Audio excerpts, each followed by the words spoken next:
여러분, 사도 요한이 교회에 이 편지를 쓴 목적 중에 하나는 성도들 안에 거짓 가르침에 미혹당하고 그들의 믿음이 흔들리는 자들이 생겨나고 불순종으로 복음에 합당한 삶에서 떠나게 만드는 일들이 일어났기 때문입니다. 그것을 바로잡고 온전한 믿음으로 그들을 다시 세우기 위해서 이 편지를 썼습니다. 그 대표적인 이단이 지난주에 우리가 살펴보았던 바로 예수님의 성육신을 부인하는 초기 영지주의자들의 가르침이었습니다.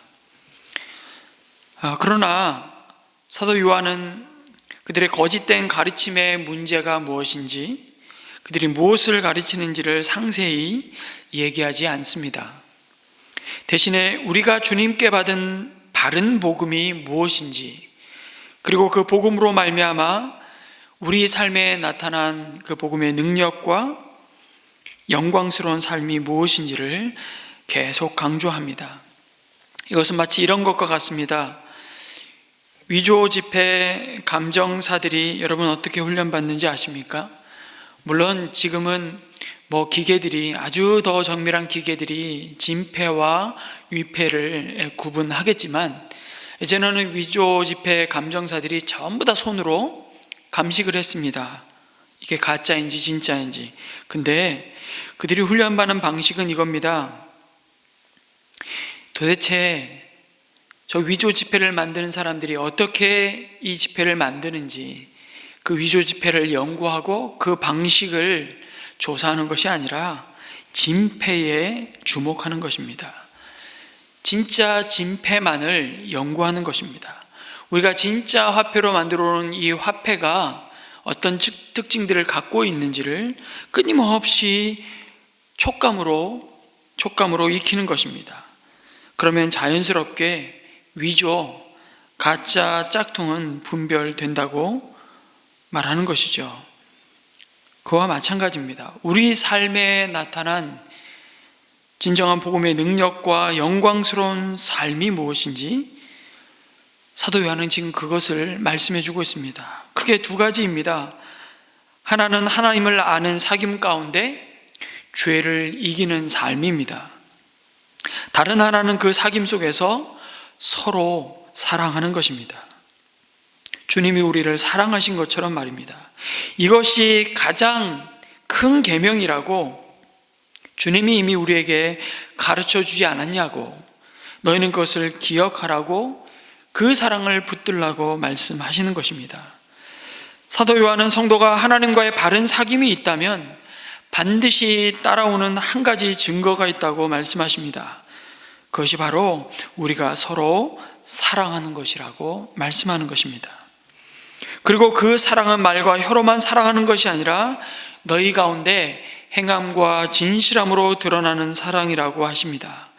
만약 그렇지 않다면 너희는 하나님께 속한 자가 아니라고 단호하게 말씀하십니다.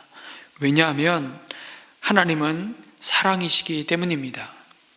그 사랑이 하나님에게서 나왔고 그 사랑을 받은 자가 하나님 안에 있고 하나님도 그의 안에 있어서 하나님을 아는 그 참된 지식이, 그 구원의 지식이 사랑의 열매로 나타날 수밖에 없다고 말씀하십니다. 그것은 그 사랑이 우리에게서 시작된 것이 아니라 하나님에게서 시작된 사건이기 때문입니다. 그리고 그 사랑의 절정은 바로 예수 그리스도의 십자가라고 말씀하십니다. 자기 아들을 세상에 보내셔서 하나님과 사람 사이에 영원한 화목제물로 내어주신 그 은혜라고 말씀하십니다. 예수님의 십자가로 이루신 하나님의 사랑을 입은 자가 그 사랑을 알고 믿었다고 말씀하십니다. 그리고 우리 안에 계신 성령 하나님은 우리 또한 그 사랑을 입은 자로 누군가를 사랑할 수 있는 그 소원과 능력을 날마다 우리에게 주시며 충만케 하신다고 약속하십니다. 그래서 여러분, 성령 충만함은 사랑 충만함인 것입니다. 이 사실을 로마서 5장 5절은 이렇게 우리에게 말씀합니다. 하나님께서 우리에게 주신 성령을 통하여 그의 사랑을 우리 마음속에 부어주셨기 때문입니다. 그리고 이 하나님의 약속이 그 사랑에 대해서 우리에게 가르쳐 주시는 중요한 내용이 바로 사랑은 하나님에게서 나고 그 사랑을 입은 자가 비로소 사랑할 수 있다고 말씀하는 것입니다. 요한일서 4장 19절은 또한 이렇게 증거합니다. 우리가 사랑하는 것은 하나님이 우리를 먼저 사랑하셨기 때문입니다. 하나님이 먼저라는 말에 동그라미를 치시기 바랍니다. 우리가 하나님을 사랑할 수 있고 혹은 다른 내 옆에 두신 그 한 사람을 사랑할 수 있는 것은 하나님이 먼저 우리를 사랑하셨기 때문입니다. 그리고 하나님은 예수 그리스도를 이 땅에 보내셔서 우리를 위해 죽게 하심으로써 그 사랑을 확증하셨다고 말씀합니다. 그럼에도 많은 사람들은 이 사랑을 받아들이지 않습니다. 아니, 그 사랑을 의심합니다. 왜 그렇습니까?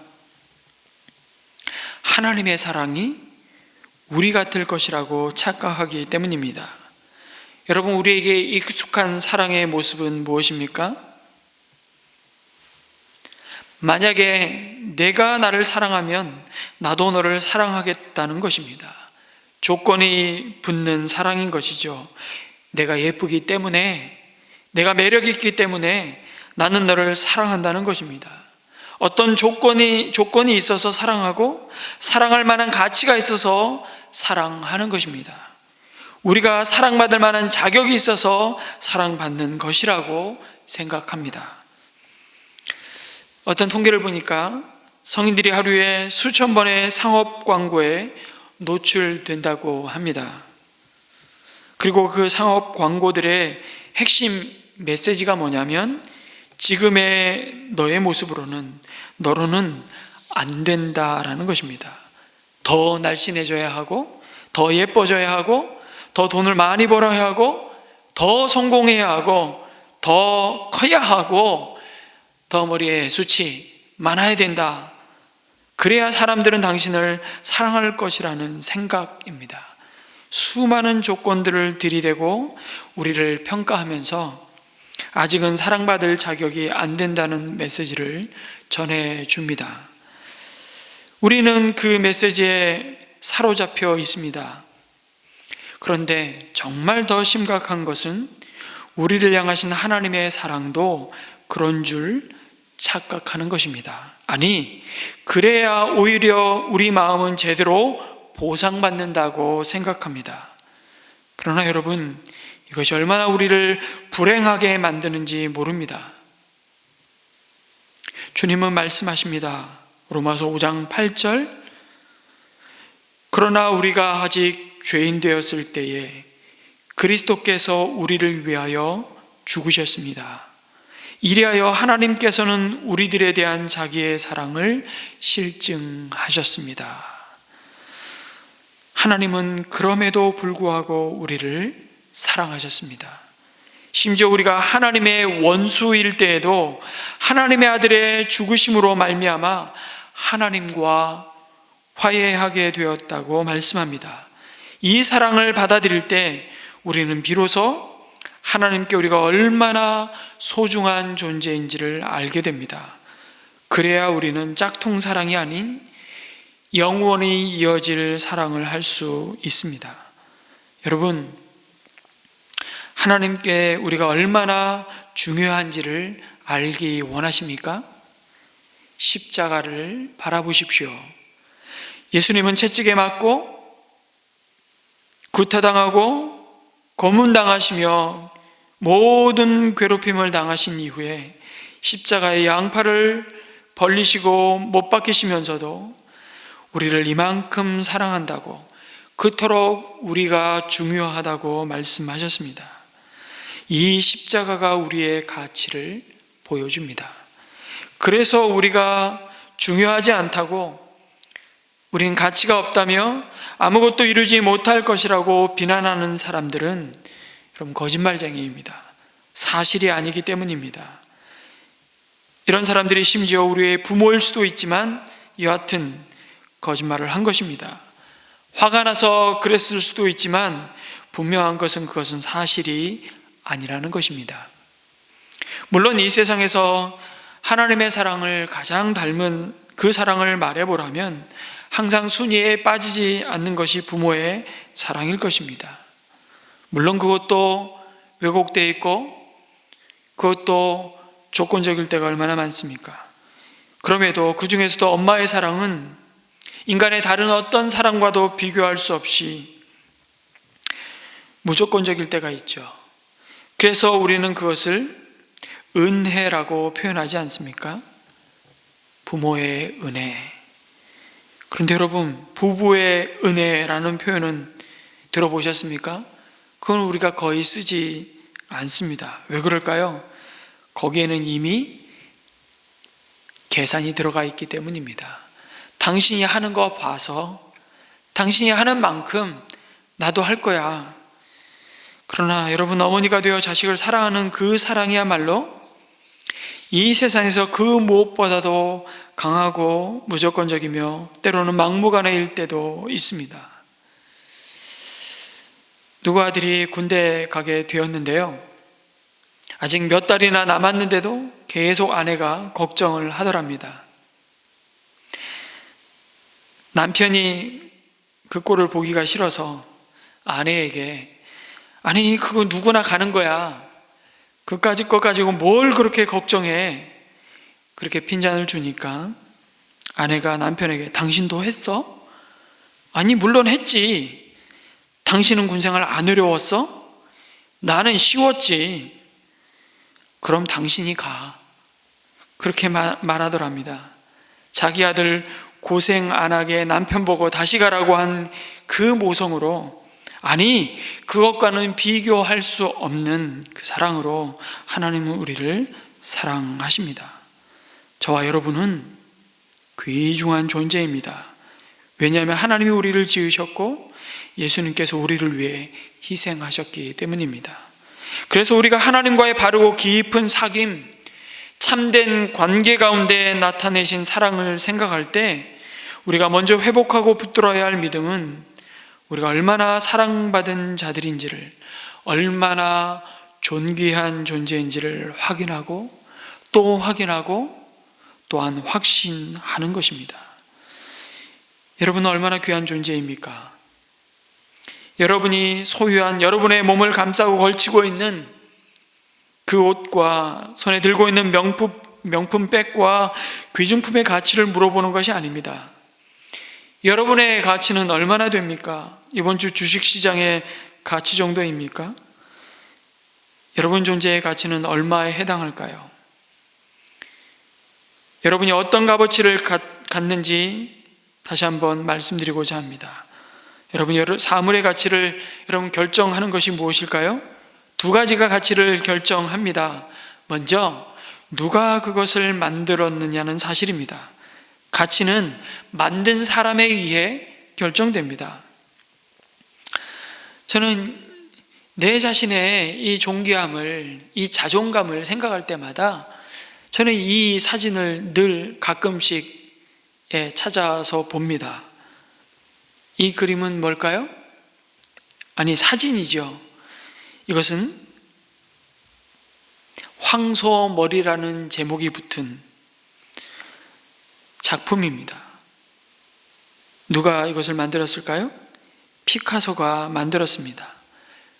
여러분 잘 보시면 이것을 만든 재료는 피카소가 동네를 한 바퀴 바람 쐬기 위해서 이렇게 다니다가 버려진 자전거에서 폐 자전거를 주워와 가지고 안장 떼고 양쪽 손잡이 떼서 안장에 붙인 거, 그것이 바로 이 황소머리인데, 무려 이 황소머리가 영국 경매시장에서 제기호로는 293억에 팔렸습니다. 참,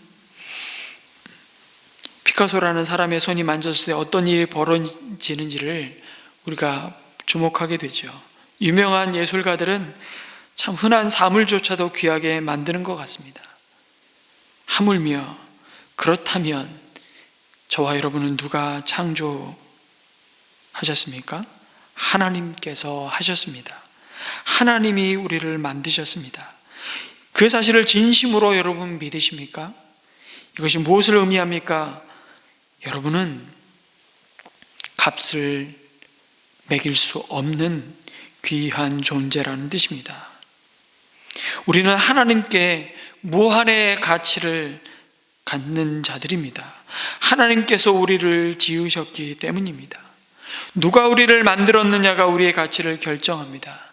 또한 가치는 어떤 대가를 지불했느냐에 의해서 결정됩니다. 여러분의 집은 얼마의 가치를 가집니까? 아마도 여러분이 생각하는 만큼은 아닐지도 모르겠습니다. 다른 사람이 지불하고자 하는 만큼이 그 가치에 해당될 것입니다.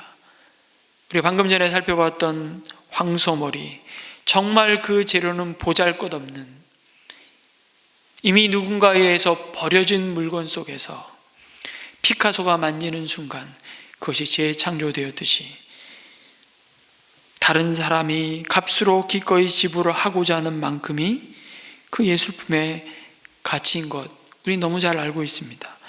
가끔씩 저는 진품 명품이라는 TV 프로그램을 볼 때가 있습니다. 보통 재방송을 보게 되는데요, 고미술품들이 나올 때마다 그 나온 출연자들이 그 값을 맞추기 위해서 그 작품을 요리 보고 저리 보고 이것저것 질문들을 하면서 작품에 대한 전문가의 설명을 듣다 보면 시간 가는 줄 모릅니다. 그런데 정말 알고 싶은 것은, 그래서 그게 얼마래? 이겁니다. 값을 매기는 사람의 결정이 결국 그 가치를 결정합니다. 여러분, 우리는 우리의 값을 누가 결정하십니까? 하나님이 결정하셨습니다. 우리는 왕의 자녀입니다. 하나님께서 지으셨고 그리스도가 우리를 위해 죽으셨습니다. 우리를 자신의 몸값으로 사셨다. 테텔레스타이, 값을 다 지불하고 우리를 사셨다. 다 이루었다고 말씀하셨습니다. 베드로전서 1장 19절은 그 사실을 이렇게, 우리의 존재의 가치가 어떠한지를 이렇게 말씀하십니다. 흠이 없고 티가 없는 어린 양의 피와 같은 그리스도의 귀한 피로 되었습니다 라고 말씀합니다. 우리의 가치가 얼마나 된다고 하십니까? 십자가를 보십시오. 예수님께서는 우리의 죄를 대속하기 위해 죽으셨습니다. 하나님께서는 여러분이 충분히 그만큼의 가치가 있는 존재라고, 자신의 아들을 보내 죽게 할 만큼 귀중한 존재라고 말씀하십니다. 그래서 우리의 생명과 그분의 아들의 생명을 맞바꾸셨던 겁니다. 이것이 우리가 받은 하나님의 사랑입니다. 우리는 그저 그렇게 가치 있는 정도가 아닙니다. 그냥 그럭저럭 수용받을 만한 존재가 아닙니다. 우리는 귀중한 존재입니다. 왜 이 사실을 아는 것이 중요합니까? 거듭 말씀드리지만 우리 마음속에 부으신 하나님의 사랑의 가치를 알 때 우리는 비로소 누군가를 사랑할 수 있기 때문입니다. 그래서 이제 예수님은 그분이 우리를 대하신 것처럼 또한 그분이 사랑하는 다른 사람을 우리가 동일하게 대하기를 원하시는 것입니다. 나는 너만 그처럼 사랑한 것이 아니라 모든 사람들을 그렇게 사랑한다고 말씀하십니다. 우리가 참아내기 힘든 사람들조차 말입니다. 우리가 쳐다보고 싶지도 않은 그 사람들조차 말입니다. 그들도 그렇게 사랑한다고 말씀하십니다. 그래서 예수님은 만일 우리가 그분의 자녀라면 다른 사람들을 예수님이 사랑하셨듯이 사랑하기를 기대하십니다. 왜냐하면 예수님이 우리뿐만 아니라 그들을 위해서도 죽으셨기 때문입니다. 그래서 사랑하라고 하신 삶의 방식은 여러분 딱 한 가지입니다. 주님처럼, 예수님처럼입니다. 주님이 우리에게 하셨던 방식대로입니다. 주님은 이 일을 위해 우리에게 자신이 먼저 친히 본이 되셨다고 말씀하셨습니다. 곧 십자가를 지시기 직전 예수님은 제자들의 발을 씻기시면서 그 사랑을 나타내셨고 그 섬김의 본을 보여주셨습니다. 제자들의 발을 씻기시며 곧 자신을 십자가에 팔아버릴 배신할 가룟 유다의 발을 씻으셨을까요? 물론입니다. 그러시면서 주님은 요한복음 13장 34절에 이렇게 말씀하십니다. 이제 나는 너희에게 새 계명을 준다. 서로 사랑하여라. 내가 너희를 사랑한 것 같이 너희도 서로 사랑하여라. 사랑은 하나님에게서 나왔다는 말씀이 이렇게 표현되고 있는 것입니다. 다른 말로 하면 사랑은 우리에게서 나올 수 없는 것이라고 말씀하는 것입니다. 사랑은 우리에게 속한 것이 아닙니다. 우리가 만들어낼 수 있는 것도 아닙니다. 그래서 우리가 노력한다고 사랑할 수 있는 것이 아닙니다. 우리는 그런 존재가 못 됩니다. 그럼에도 주님은 우리로 하여금 서로 사랑하라고 명령하십니다. 여러분, 자연스럽게 그런 감정이 끌어오를 때까지 기다리라는 것입니까? 아니, 그런 날은 결코 오지 않습니다. 감정이 끌어오르면 할 수 있는 것이 아닙니다.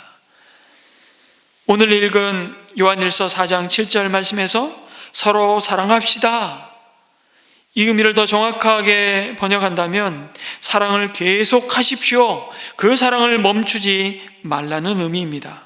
어떻게 그것이 가능합니까? 방법은 한 가지밖에 없습니다. 하나님의 사랑이 우리의 마음과 우리의 삶을 채우고 채워야 합니다. 그리고 하나님이 우리로 그 사랑의 방식대로 사랑할 수 있도록 우리를 도우시겠다고, 그렇게 만들어 가실 분임을 믿으셔야 하는 것입니다. 여러분, 그래서 사랑은요, 내 노력의 문제가 아니라 사실 이 약속을 믿는 믿음의 문제인 것입니다. 그것은 예수님이 여러분 마음에 들어오시게 하는 것에서부터 시작하는 것입니다. 흉내 내는 것으로는 할 수 없습니다. 여러분, 단순히 노력하는 것으로는 예수님이 하신 것처럼 사랑할 수 없습니다. 그분의 사랑이 저와 여러분을 통해 흘러가야 하는 방법밖에 없습니다. 여러분, 서로 사랑하라고 하시며 주님이 먼저 행하시며 보여주신 사랑의 모습이 무엇입니까? 먼저 예수님처럼 다른 사람들을 그 모습 그대로 받아들이고 수용하라는 것입니다. 여러분, 거절당해 본 경험이 있으십니까? 아마 한 사람도 예외인 사람이 없을 겁니다. 여러분, 거절당할 때, 혹은 더 심하게 배신당했을 때, 누군가에게 흠이 잡혔을 때, 인격적으로 무시당하고 모욕당했을 때 우리는 깊은 상처를 받습니다. 사실 우리 모두는 이런 거절의 경험을 가지고 있습니다. 부모님께서 주셨을 수도 있고요, 어릴 적 친구에게서 받았을 수도 있습니다. 아니, 지금 배우자로부터 혹은 직장 동료가 준 상처일 수도 있습니다. 우리 모두가 이런 상처를 가지고 살아갑니다. 모든 사람들이 삶에서 거절을 경험합니다. 인간은 그 상처를 받지 않기 위해 어쩌면 인생의 대부분의 시간을 사용한다 그래도 과언이 아닐 것입니다. 사실 우리의 행동 대부분은요, 다른 사람들에게 거절당하지 않기 위한 노력이라고 해도 과언이 아닙니다. 우리가 옷 입는 우리만의 방식을 우리는 우리 자신이 결정했다고 생각합니다. 저도 오늘 설교에서 어떤 양복을 입을까? 이 양복에 어울리는 넥타이를 뭘까? 제가 결정했습니다. 그런데 가만히 생각해 보면 용납되지 않는 옷차림을 하지 않고 싶어 했다는 것을 보게 됩니다. 내 머리 스타일도 내가 결정했습니다. 어떤 차를 운전해야 할까? 알고 보면 거절당하지 않으려는 동기에서 우리는 적어도 몇 cc는 돼야 되지, 어떤 직업을 선택할지, 어떤 사람과 어떻게 어울릴지, 삶의 모든 일들이 거절당하고 싶지 않다는 그 두려움과 수용되고 싶다는, 받아들여지고 싶다는 욕구의 영향을 받는 것입니다. 실제로 사람들은 거절당하지 않으려고 이상한 일들을 하기도 합니다. 여러분 생각해 보십시오. 어렸을 때 정말 하고 싶지 않은 일인데 친구들과 어울리기 위해서 했던 혹시 일들이 있지 않습니까? 너 이거 못하지? 라고 어느 친구가 말했을 때 그 일을 절대로 하고 싶지 않았지만 그 친구들로부터 거절당하기가 더 싫은 것입니다. 그래서 한 일들 없습니까? 받아들여지기 원했습니다. 그룹의 일원이 되기를 원했죠. 그래서 힘들었지만 어쨌든 그 일을 했던 것입니다. 그 깊은 밑바탕에는 우리가 완벽하다면 모든 사람의 호감을 받을 것이라는 잘못된 믿음이 깔려 있습니다. 완벽해지면, 실수하지 않으면, 내 자신이 불완전한 면이 있긴 해도 그 점을 들키지만 않는다면 모든 사람이 날 좋아할 것이고 아무도 날 거부하지 않을 것이라는, 내가 받아들여질 것이라는 믿는 그런 어리석은 믿음 때문입니다.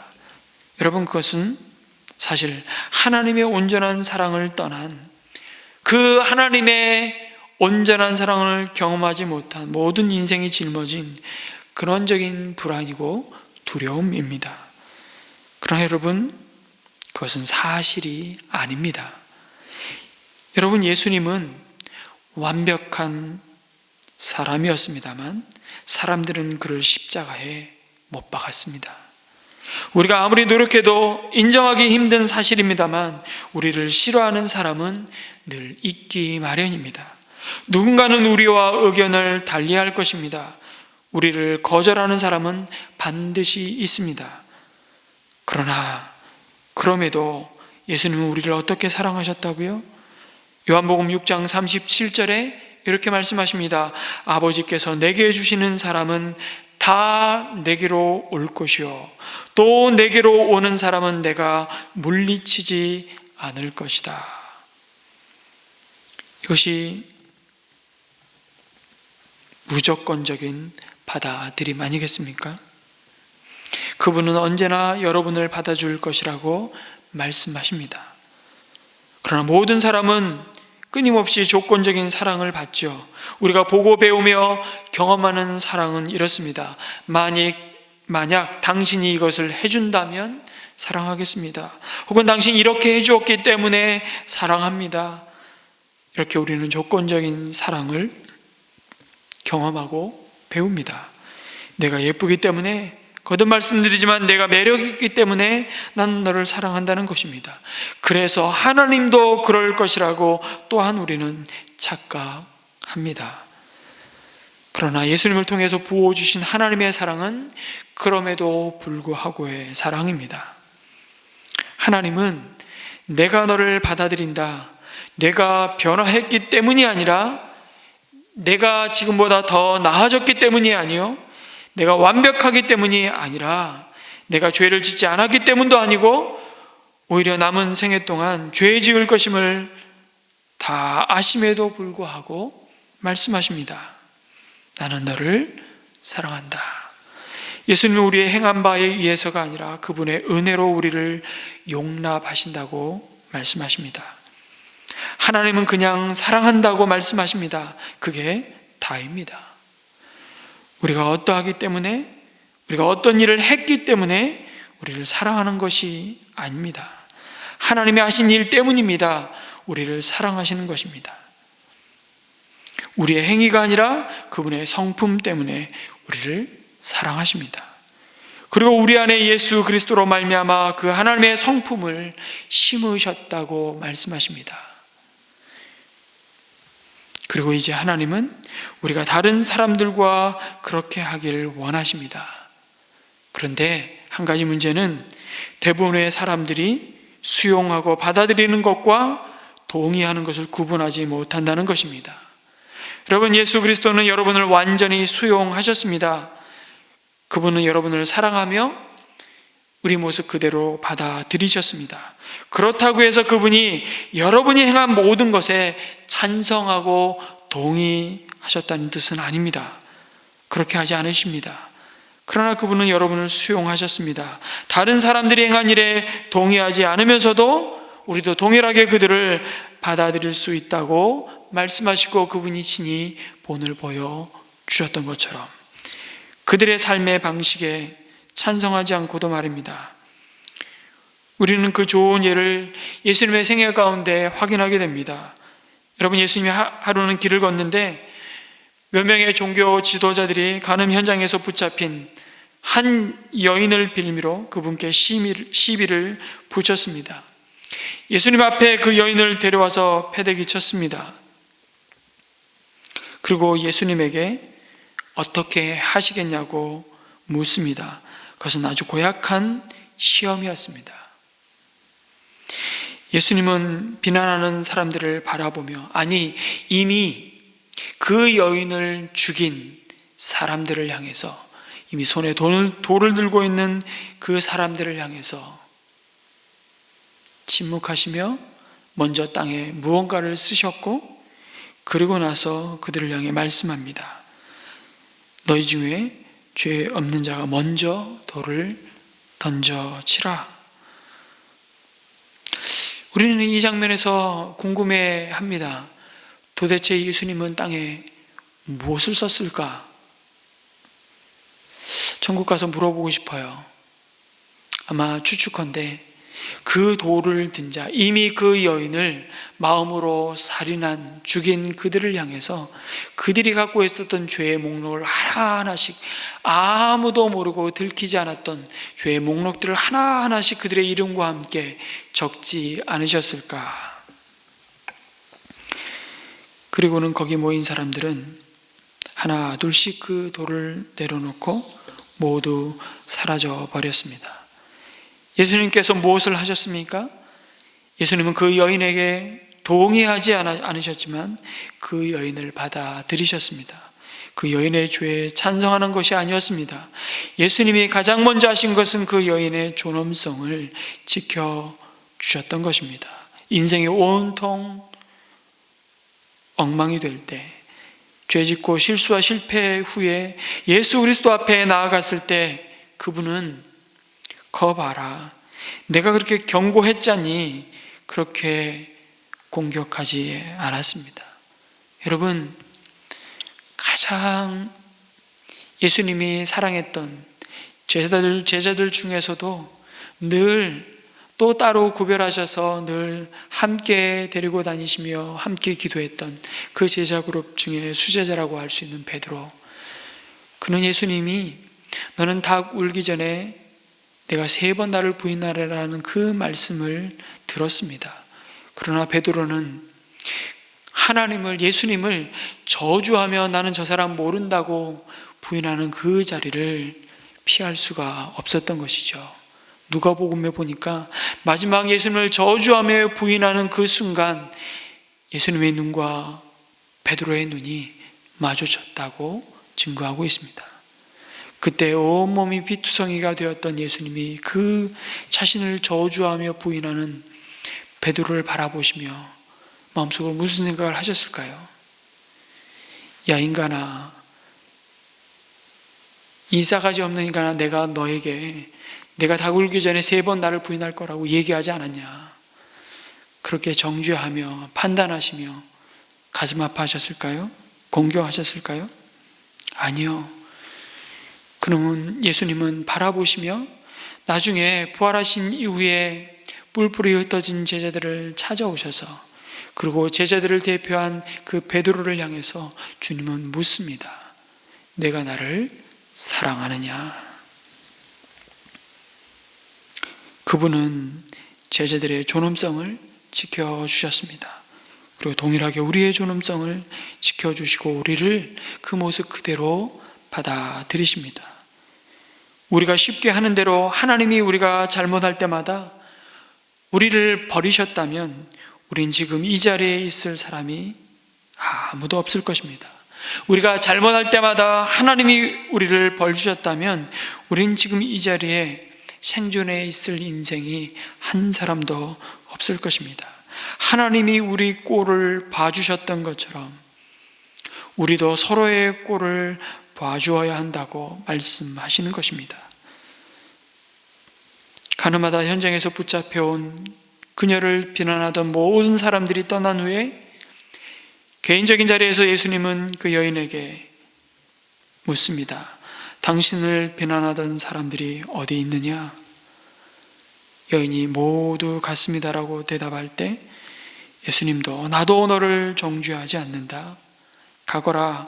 그리고 다시는 죄를 짓지 말라고 말씀하십니다.